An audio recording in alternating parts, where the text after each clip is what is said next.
Hi everyone and welcome back to the channel. So today I'm going to be doing a full hive inspection, one I haven't done for a while here on YouTube, and in person I have not been in the hive for about 4 weeks. So I thought today might be a little fun just to go over some of the things that I have learned as a first-time beekeeper over the last 15 months. We got our bees in November 2022. And shortly after that, a couple of months, in February of 2023, so this time a year ago, the bees actually swarmed. Didn't go too far. Half the brood went into the neighbor's possum box, and well, they still have bees in there. So they obviously favored that particular home. So what I did was I ended up getting a second brood box just to ensure that the bees had enough space, seeing as that was what the main issue was for the bees at the time. Over the year, I have done some reading, and through chatting to my mentor, have realized that sometimes the bees, when they make up their mind that they are going to swarm, there is very little we can actually do. Obviously, proper hive maintenance, robbing the honey when it gets too full, and just ensuring that the bees have enough space are some of the things that we can do to prevent swarming. But again, if they've made up their mind, very little we can do. Now, I was a bit panicky this summer because in December we had gone away for 3 weeks, but when we came back, everything seemed fine except that the queen was underperforming. There weren't really very many eggs and there was hardly any capped brood. So those are the two things I will definitely be looking for today. We did, however, find the queen last time, but I did notice the bees were practicing some queen cells. So it does make me wonder if they are getting ready to get rid of the old queen. I wouldn't be surprised if that happens, as I've done some reading and it does seem to be that this is what they can do if they feel that the current queen is underperforming.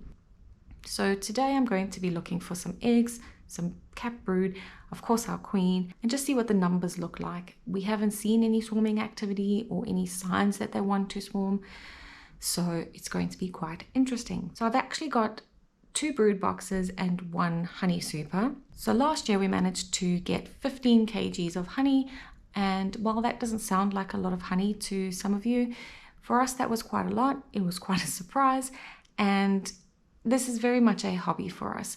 We only want 1 hive if we can manage to keep it that way, and the bees were bought primarily for pollination on our property. One thing we didn't realize at the time was that beekeeping is actually a lot more work than we initially thought. Now, having said that, I probably make it more work than necessary, as in summer I do tend to go and do an inspection at least every 2 weeks.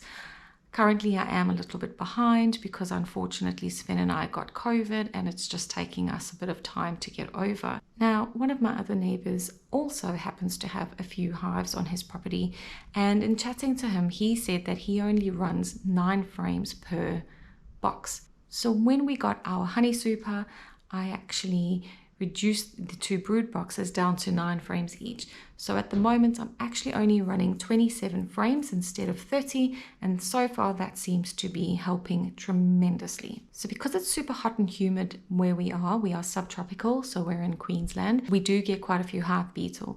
So one of the ways that I am trying to manage that is by putting a hive beetle trap in each box. And the solution that I make up is just half vegetable oil and half apple cider vinegar. This has been working a treat for us, and you will see as we do the inspection of each box that in the last 4 weeks there have been stacks of hive beetle that have been trapped.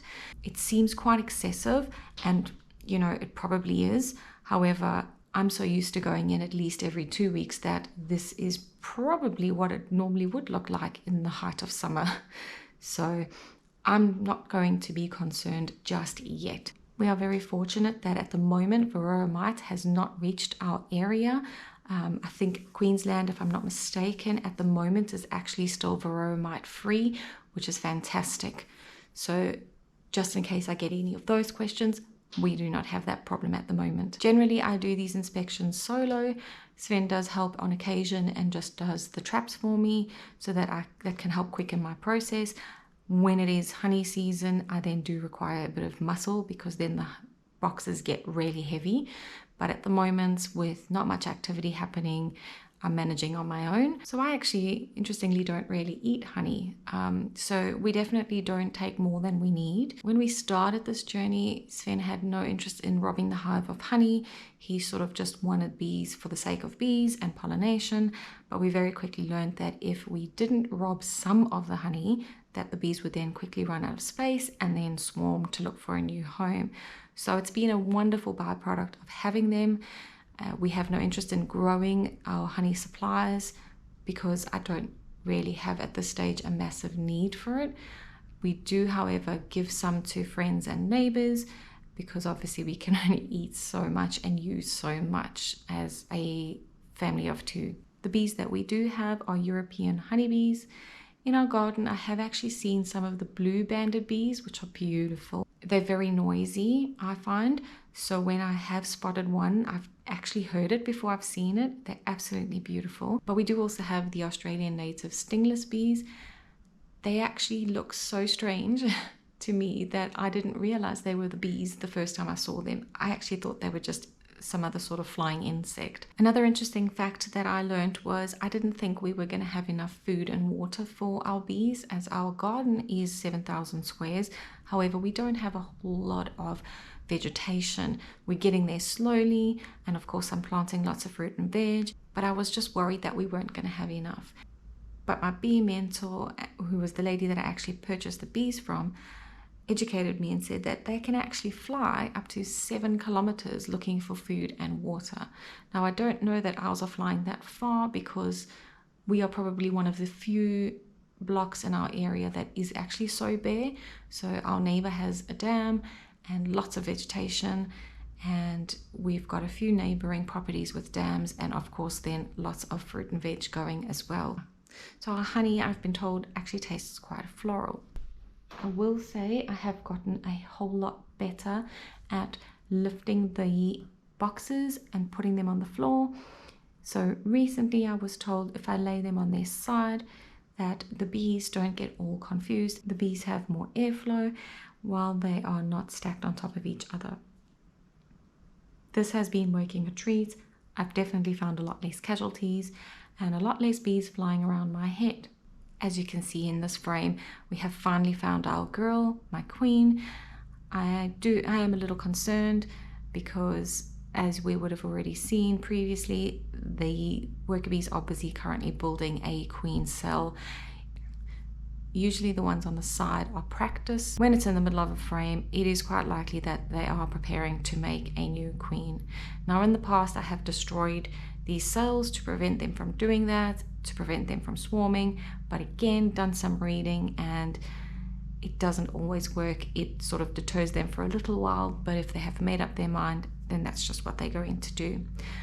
I don't actually think these girls are looking to swarm. I think it's really just a case of we've got a queen that is underperforming. This time last year, the brood box was so full, there was so much cap brood, so many eggs that they actually ran out of space. Hence they swarmed. This time around, I'm struggling to find frames with any eggs, let alone cap brood. So it is a bit concerning to me. I can see she's slowly starting, but it's probably not enough for the worker bees. I am a bit nervous. This is the first time I am going to just let the bees do what they need to do. And if that is building a new queen and then killing off the old one, so be it.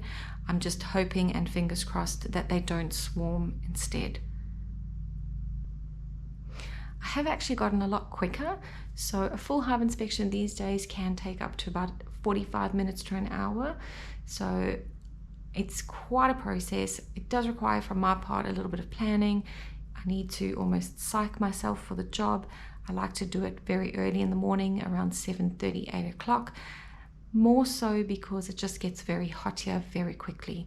Ideally, you want to probably do it more around that 11, 12 o'clock mark, where most of the forager bees have actually gone out and the hive is less busy. I have found other things to avoid when doing a hive inspection is, of course, bad weather. So if it's too windy, there's a slight drizzle, it's very, very overcast, then the bees seem to act a bit differently, at least in my experience. So I find that they all tend to then stay within the hive itself, and then it becomes very, very busy and quite difficult to maneuver around in there. Something else that is an unfortunate fact, but not a nice one, is you are going to squash bees. You can try as much as you like and be as gentle as you can be, but I always find there are a few casualties, and this just comes with the job, I guess. It is my experience. There may be some professionals out there that manage to do this without squishing a single bee. Hats off to you. I wish I was at that stage, but currently I'm unfortunately just not.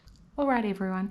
Now that we have found our queen, I am going to start putting the hive back together as the bees are starting to get a little bit cranky. I've been in here for about 45 minutes now, and it is starting to also get really, really hot. So I'm going to start putting all the boxes back together and closing everything up. I really hope you guys have enjoyed today's video and gotten to see a bit more of what an inspection looks like, and then just hearing some of the things that I have learned over my last year and a bit as a beekeeper. Let me know in the comments below if you keep bees and if you've got any extra tips and tricks that might be useful or helpful to me in the future.